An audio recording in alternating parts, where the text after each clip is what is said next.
யாரும் பகைவனை கண்டு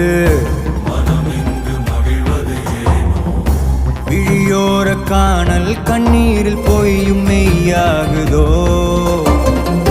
கரையில் தன் நிழலினை கொண்டு அறியாமையாலே மண்ணெங்கும் இன்பம் உண்டாகுதோ